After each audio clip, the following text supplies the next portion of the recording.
DM news Gujarati. Banaskantha જિલ્લાના એક ગામમાં છેલ્લા 6 મહિનાથી લોકો દૂષિત પાણી પીવા મજબૂર બન્યા છે. ગામ લોકોએ પંચાયતમાં અનેકવાર રજૂઆત કરી છતાં પણ આ સમસ્યાનું નિરાકરણ આજ દિન સુધી આવ્યું નથી. બનાસકાંઠા જિલ્લાના એક ગામમાં છેલ્લા 6 મહિનાથી આખું ગામ દૂષિત પાણી પીવા મજબૂર બન્યું છે. ગામ લોકોએ પંચાયતમાં રજૂઆત અનેકવાર કરી પરંતુ તે સમસ્યાનું કોઈ જ નિરાકરણ આજ દિન સુધી આવ્યું નથી. આ ગામનું નામ છે પાલનપુર તાલુકાના ગાદલવાડા ગામ. આ ગામમાં 6 મહિનાથી ગામ લોકો દૂષિત પાણી પીવા માટે મજબૂર બન્યા છે, કારણ કે ગામના બોરમાંથી આવતું પાણી દૂષિત આવી રહ્યું છે.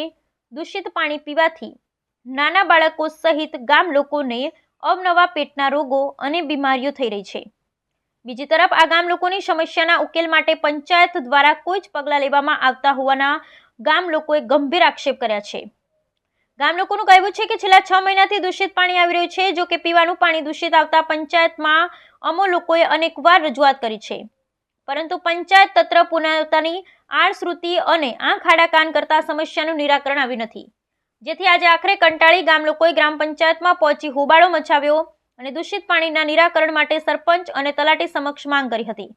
જો કે આ અંગે ગ્રામ પંચાયતના સરપંચને પૂછતા તેમણે કહ્યું કે પાણીના ટાંકામાં સફાઈના અભાવે આ સમસ્યા ઊભી થઈ છે. અમે ટાંકાની સફાઈ કરી અને આ પ્રશ્નનો ઉકેલ લાવીશું, પરંતુ અહીંયા સવાલ એ થાય છે કે 6 મહિના વીતવા છતાં ગ્રામ પંચાયત દ્વારા ટાંકાની સફાઈ કેમ ન કરાઈ. ગામ લોકોને આજે ગ્રામ પંચાયત સુધી પહોંચીને હોબાળો કરવાની ફરજ કેમ પડી? આ સવાલોના જવાબ સરપંચ તરફથી મળ્યા ન હતા. જો કે ગામના લોકો 6 મહિનાથી દૂષિત પાણી પીતા અવનવી બીમારીઓનો ભોગ બની રહ્યા છે, જેના કારણે આવી મોંઘવારીના સમયમાં પણ તેમને દવાનો ખર્ચ ઉઠાવવો પડી રહ્યો છે. જો કે નાના બાળકો પણ હાલમાં દૂષિત પાણી પીતા હોવાના દ્રશ્યો સામે આવ્યા છે. ત્યારે પંચાયતના પાપે હાલ ગામ લોકો દૂષિત પાણી પીવા મજબૂર બન્યા છે, પરંતુ બીજી તરફ પંચાયત પોતાની આળસ ખંખેરી ગામ લોકોને શુદ્ધ પીવાનું પાણી આપવામાં નિષ્ફળ નીવડી હોવાના ગામ લોકોના આક્ષેપો છે. ઉલ્લેખનીય છે કે ગ્રામ પંચાયતનો વહીવટ ગામ સરપંચ દ્વારા કરવામાં આવતો હોય છે, પરંતુ અહીંયા તો ગામના સરપંચ જ ગામના લોકોની સમસ્યાઓ છેલ્લા 6 મહિનાથી ના સાંભળતા હોય એવી ગામ લોકોના આક્ષેપ છે. ત્યારે હવે જોવાનું એ રહ્યું કે આ ગામ લોકોને ક્યારે શુદ્ધ પીવાનું પાણી મળી રહે અને ક્યારે આ લોકોની સમસ્યાનો અંત આવે, તે તો હવે જોવું રહ્યું. કોઈ આ પાણી ની છે, બીજું કોઈ નથી સાહેબ. કેવું પાણી પીવાય? પાણી આવા એકલો કાટવેડો, એકલો કંપેડો. કેટલા સમયથી આવે? 100 મહિનોથી આવે. એટલે પંચાયતના શું વાત કરી બધી આ સુધી? એક કોઈની રજૂઆત કરી પણ કોઈ વભળતું જ નહીં. કોઈ વભળે તો આપણે રજૂઆત કરે ને કે કોઈ વભળે ના તો પછી ગળી ગળી પીવા શું કરે? અમે પીએ જ. 6 મહિનાથી સાહેબ પાણી આવે છે, પણ એકલો ડોળો આવે છે અને પાણી ચોખ્ખું નથી આવતું. છોકરાઓ પાણી પીએ તો પણ રાડો પડે કે મમ્મી આવું પાણી કેમ આવે છે. પણ આવું પાણી પીએ બેટા, જે હોય તમે પી લો. આપણે ક્યાંથી ભરી જવાનું, ક્યાંથી કોને ત્યાં માગવાનું પાણી રોજ? આપણે ક્યાં મશીન હતા કે ઓલું હતું તે માગીએ પાણીનું? તો અમે છોકરાઓને આ ના કરીને આવું પાણી પીએ. છોકરાઓ રોજ રાડો પડે કે મમ્મી પેટમાં દુખે. તો હવે અમે ખેતરનું કામ કરવા જઈએ કે છોકરાઓને દવાખાના કરીએ સાહેબ. 25 રૂપિયા લઈને તો ડાયરેક્ટ દવાખાના અમે ભરી દઈએ. તો અમારું કહેવાનું કોઈ સાંભળતું છે નહીં.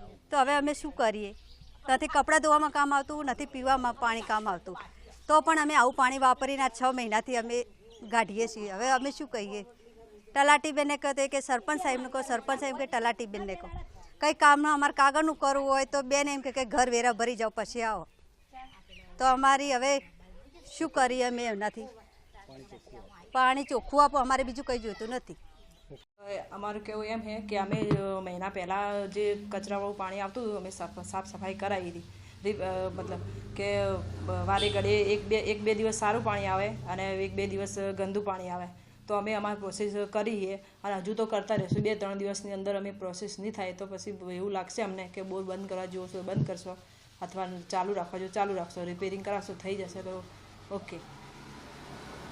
અત્યારે જે લોકો કહેવા આવ્યા હતા, સિંગલ કોઈની અરજી હજી પંચાયતમાં કોઈની જાણ બી નહીં કરી. એ લોકો એવું કહેવા માગે કે અમે સરપંચને કીધું હતું.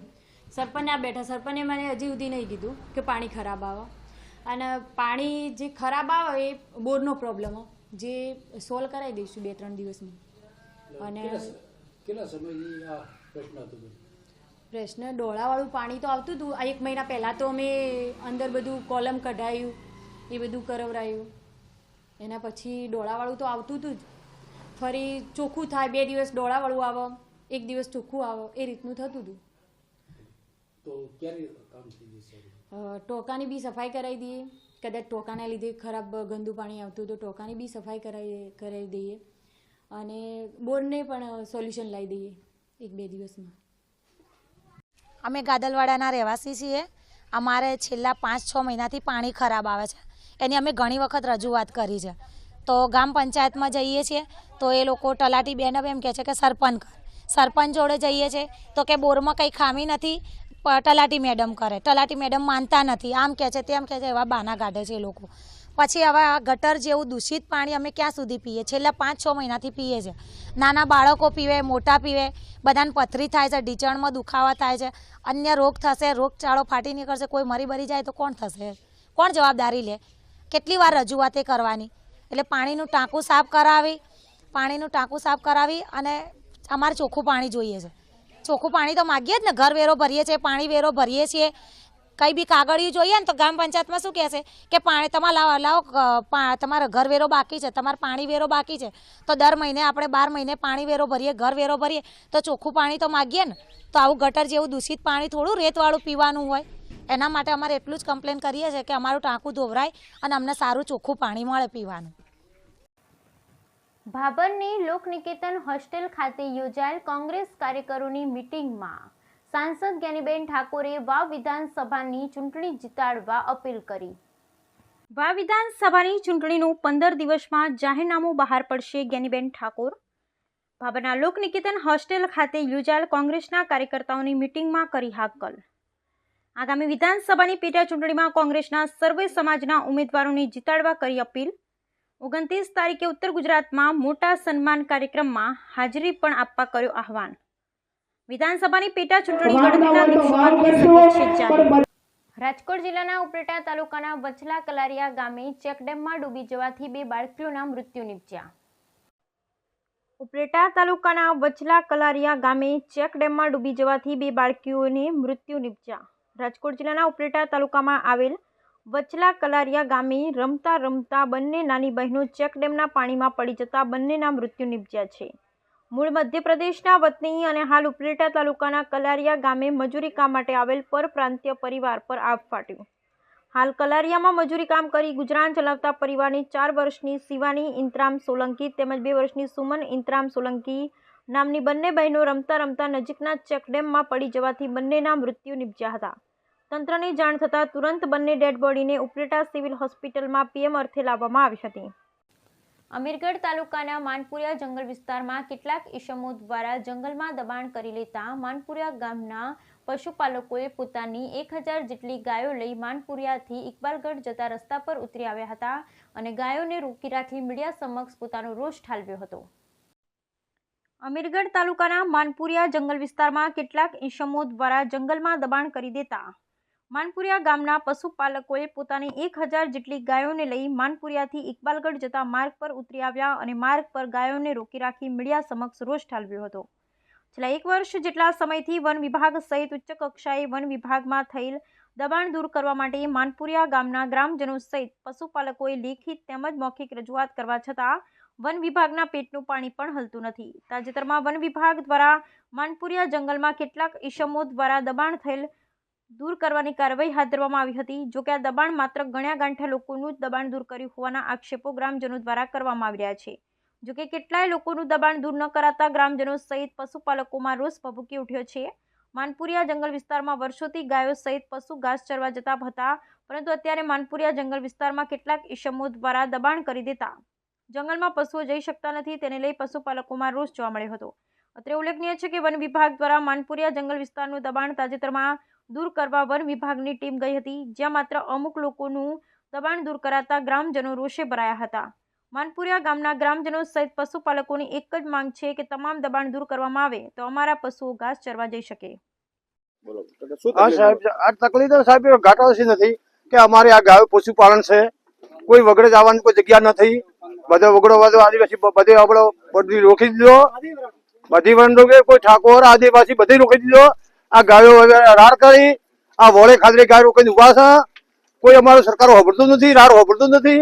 આ ગાયો બાપડી રાડ કરી છે અને વગડો બધો રોકાઈ જશે.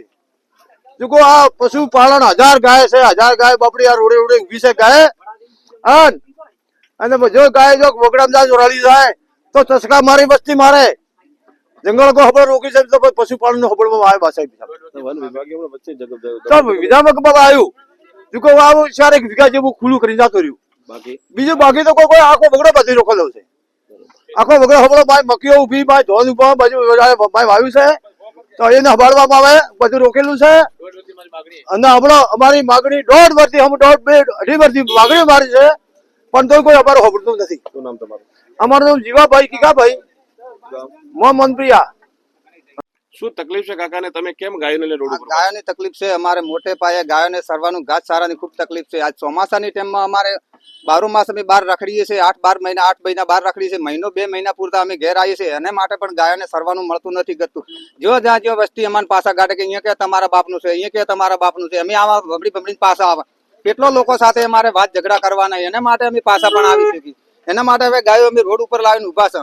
એમાં કોઈ ગાયોને ઘાસ ચારવાની બહુ મોટી તકલીફ છે. શું તકલીફ છે? તમે વન વિભાગનો પ્રશ્ન કહો છો શું તકલીફ આ ગાયો માટે અમે એમ જંગલ વન વિભાગ વાળે અમને એમ નથી કીધું કે તમે રોકો નકર હવું કરે એવી રીતે અમે કરી દીધું અમુકે લોકો રોકી દીધું ને આ ગાયો રોડ ઉપર નકર કે જંગલ ખાતું કેને માટે છે આ જાનવર માટે છે ગાયો માટે છે પશુપાલન માટે છે એને બાજુ રોકી દીધું. ચારે મોરે 4 ગામોને અખબાર થઈ પૂરી મોરી રોકી દીધું છે. તો વન વિભાગ દ્વારા દબાણ તો ખુલ્લું કરવામાં આવ્યું નથી આવ્યું સાહેબ. એમ તો આયા તે ખાલી થોડું 1 વીઘો 2 વીઘા એમની હાજરી બજાવીને જતા રહ્યા એમની ફરીજ બજાવીને જતા રહ્યા બીજું બધું બાકી છે એમનું એમ છે. એ મુદ્દા ઉપર આવે એટલે ખબર પડી જાય કે છે કે નથી. એમ કોઈ મોટા આગળથી સાહેબો આવતા નથી વચમાં ગોળાઈ રહ્યું છે. કેટલું દબાણ અંદાજે ખુલ્લું કર્યું? મોટે પાયે હમણાં ખોલાવ કરાવ્યું એટલે લોકોને કે 7-8 વીઘા જેવું બીજું બધું બાકીનું બાકી. કેટલું છે અંદાજે? અંદાજે તો કોઈ હવે 300-400 વીઘા જેવું છે. હા તમારી શું માંગ છે? અમારી માંગ બસ એ જંગલ ખુલ્લું કરાવો ગૌ માતા ચરાવો એ. હા શું નામ છે તમારું? મારું નામ મેઘાભાઈ ઉકાભાઈ રબારી ગામ મોનપુરિયા. શું તકલીફ છે કાકા કેમ તમે આ ગાયોને લઈને રોડ ઉપર ઉભા છો? બધું જંગલ સાહેબ ફિટ થઈ ગયું છે એના માટે અમે રોડ ઉપર લઈને ઉભા છે. બધું વસ્તી દબાઈ લીધું કોઈ ખુલ્લું છે ને અધિકારીઓ કોઈ અમારો પડતા છે એક થોડું ખાલી 2-4 વ્યક્તિનો હટાવીશું બીજું બધું એમ છે. અમારે જવાનું કે ચોમાસાના ટાઈમમાં અમે કહીએ છીએ ઉનાળા શિયાળ તમે બહાર લઈને છીએ પણ અત્યારે ચોમાસાના ટાઈમમાં અમારે સાહેબ ક્યાં જવાનું એના માટે સરકારને અમારા જોડે આટલી વિનંતી છે. કેટલા સમયથી તમે તમારી માંગ છે જંગલ ખુલ્લું 12 મહિના 1.5 વર્ષથી સાહેબ બસ માંગ છે. તો શું કહે છે વન વિભાગ? બસ હટાવશે એમ કરીને ટલાય જાય સાહેબ કોઈ અમારો વાપરતું નથી. આજે તમે ક્યારના ગાયોને લઈને ઉભા છો? અત્યારે તો 8 વાગ્યાથી. બરોબર. શું કરશો આ ગાયોને લઈને? પણ શું કરે સરકાર જે નિકાલ આવે એ સાચું સાહેબ અમારું તો હવે શું ચાલે એના માટે. શું નામ છે તમારું? જેતાભાઈ ગામ મોનપુરિયા. સ્વચ્છતા હી સેવા અભિયાન 2024 અંતર્ગત બનાસકાંઠા જિલ્લાના પાલનપુર તાલુકાના જગાણા અને દાંતા તાલુકાના વેકરી ખાતે સ્વચ્છતા અભિયાન હાથ ધરવામાં આવ્યું.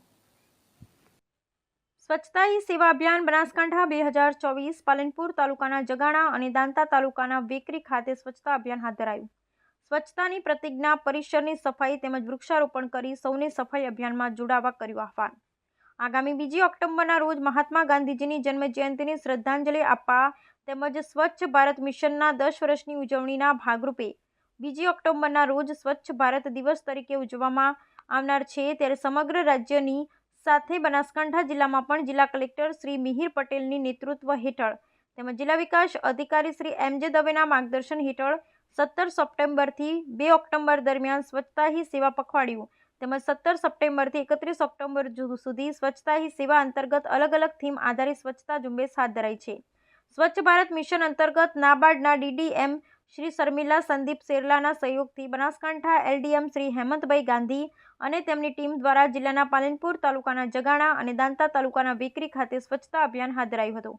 જેમાં બહોળી સંખ્યામાં લોકો અને વિદ્યાર્થીઓ ઉપસ્થિત રહી સ્વચ્છતા પ્રતિજ્ઞા પરિસરની સફાઈ તેમજ પરિસરના કમ્પાઉન્ડમાં વૃક્ષારોપણ કરી સૌને સફાઈ અભિયાનમાં જોડવા માટે આહવાન કર્યું હતું.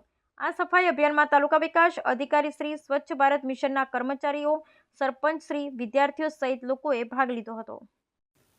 બનાસકાંઠાના સરહદી વિસ્તારમાં ગાયોના નામે થતા ડાયરા અને ડ્રો બાબતે કલેક્ટરની લેખિત રજૂઆત કરી અને આવા ડાયરા અને ડ્રો પર પ્રતિબંધ મૂકવાની કરાઈ માંગ. બનાસકાંઠામાં સરહદી વિસ્તારમાં ગાયોના નામે થતા ડાયરા અને ડ્રો બાબતે કલેક્ટરની લેખિત રજૂઆત કરી આવા ડાયરા અને ડ્રો પર પ્રતિબંધ મૂકવાની કરાઈ માંગ. થરાદ બાદ ધાનેરાના વાલેર ધામ ખાતે ગાયો અને ગૌશાળાના નામે ડાયરો અને ડ્રોનું આયોજન થયું, જેમાં લાખો ટિકિટની વહેંચણીમાં કરોડોની આવક થઈ, જેમાં 2 કરોડના ઇનામ સાથે બીજા ખર્ચ પણ 10 લાખની આસપાસ કરી અમુક રકમ ગૌશાળામાં આપી કરોડો રૂપિયા સંચાલક અને ટ્રસ્ટીઓ બારોબાર કરી જવાની વાતો સામે આવતા ગૌપ્રેમીઓની લાગણીઓ દુભાઈ. પરિણામે આવા ડાયરા અને ડ્રો પર પ્રતિબંધ મૂકવાનો સૂર ઊભો થયો, જેના અનુસંધાનમાં બનાસકાંઠા પાંજરાપોળ ગૌશાળા ફેડરેશન દ્વારા કલેક્ટર અને ચેરિટી કમિશનરને લેખિત રજૂઆત કરી આવા ડાયરા અને ડ્રો બંધ રખાવવાની અપીલ કરાઈ હતી અને આગળ કરેલ ડ્રોની તપાસ કરી કડક કાર્યવાહીની માંગ કરાઈ હતી. જોકે થરાદ, ધાનેરાબાદ, ડીસાના રામપુરા ધામમાં ડાયરા અને ડ્રોનું આયોજન આ સંચાલકોએ 2 ડ્રોની મલાઈ ખાધા બાદ શરૂઆત કરી દીધી છે. ત્યારે બનાસકાંઠા વહીવટીતંત્ર શું એક્શન લે છે તે જોવાનું રહ્યું. બનાસકાંઠા ગૌશાળા પાંજરાપોળ ફેડરેશન બનાસકાંઠાની અંદર છેલ્લા ઘણા સમયથી ગૌશાળા અને ગાયોના નામે ડ્રો કરી અને અમુક રકમનું કૌભાંડ થતાં અમે સાંભળવામાં આવ્યા હતા અને વારંવાર એમને સૂચનાઓ આપી પણ એનું કૌભાંડો બંધ થયા નહીં. એના માધ્યમથી અમે માન્ય કલેક્ટર સાહેબ અને ચેરિટી કમિશનર અને આ બાબતમાં લેખિતમાં રજૂઆત કરી છે અને આજે એમને રૂબરૂ પાછા મળવા માટે આવ્યા હતા. અને ચેરિટી કમિશનર રૂબરૂ રજૂઆત કરી છે અને અંગે તાત્કાલિક કાયદેસરની કાર્યવાહી કરવી જોઈએ. અને કારણ કે સરકારશ્રી 80 રૂપિયા ગૌમાતા પોષણ યોજનાના નામે ગૌશાળાઓને આપે છે, ગાયોને આપે છે, તો સરકારે ગૌશાળાઓએ આવું કામ ડબલ કરવું જોઈએ નહીં. એટલે અમે ચેરિટી કમિશનરને વિનંતી કરી છે તાત્કાલિક ધોરણે અને અમે કાયદેસરની કાર્યવાહી કરી અને આ પ્રવૃત્તિ બંધ થાય એવી અમારી વિનંતી. સરકારના નિયમ અનુસાર જે ગૌશાળા ટ્રસ્ટ હોય છે એ કોઈ ડ્રો ડાયરા કરી શકે ખરા? સરકારના નિયમ અનુસાર તમે જે નોંધણી કરાવો છો એમાં કોઈ ડ્રો ડાયરા થઈ શકે ખરા? ચેરિટીમાં જે સંસ્થાઓ નોંધાય છે એની અંદર પણ બાયલોજની અંદર આવો કોઈ ડ્રો સિસ્ટમની મંજૂરી હોતી નથી. એટલે એમને કાયદેસરની કાર્યવાહી કરવી જોઈએ ખરેખર. અને અમે આજે એમને વિનંતી કરી છે, એમને ખાતરી આપી છે કે તાત્કાલિક ધોરણે એના અમે એક્શન લઈશું. વર્તમાનમાં બનાસકાંઠા જિલ્લાની અંદર ગૌશાળાના નામે જે ડ્રોની જે યોજના ચાલી રહી છે તે બાબતને લઈને કેટલાક ગૌશાળાના સંતો ફેડરેશનમાં રજૂઆત કરેલી અને તેના ફરિયાદના અનુસંધાને બનાસકાંઠા ગૌશાળા પાંજરાપોળ ફેડરેશનના હોદ્દેદારે ચેરિટી કમિશનર તેમજ કલેક્ટરશ્રીને રજૂઆત કરેલી અને તે બાબતે આજ ફરી રિમાઇન્ડર માટે આવ્યા હતા ચેરિટી કમિશનરને કે આ જે ચાલી રહી છે તે પ્રવૃત્તિની યોગ્ય નિષ્પક્ષ તપાસ થવી જોઈએ અને જો આની અંદર કોઈ પણ ખોટી અનીતિ થતી હોય તો તેને રોકવામાં આવે અને જે લોકોએ ખોટું કર્યું હોય તેમની વિરુદ્ધમાં કાયદેસરની કાર્યવાહી કરવામાં આવે. અત્યારે જે ડ્રો અને ડાયરાઓ થઈ રહ્યા છે ચેરિટી કમિશનર નિયમ અનુસાર થઈ શકે ખરા? હવે જે તે સંસ્થાઓ છે એના બંધારણની અંદર જ જોગવાઈ છે કે તેમને એટલી જ પ્રવૃત્તિ કરવાની છે. જો બંધારણની જોગવાઈની બહાર જઈને કોઈ પણ પ્રવૃત્તિ કરે છે એ ગેરકાયદેસર જ ગણાય છે.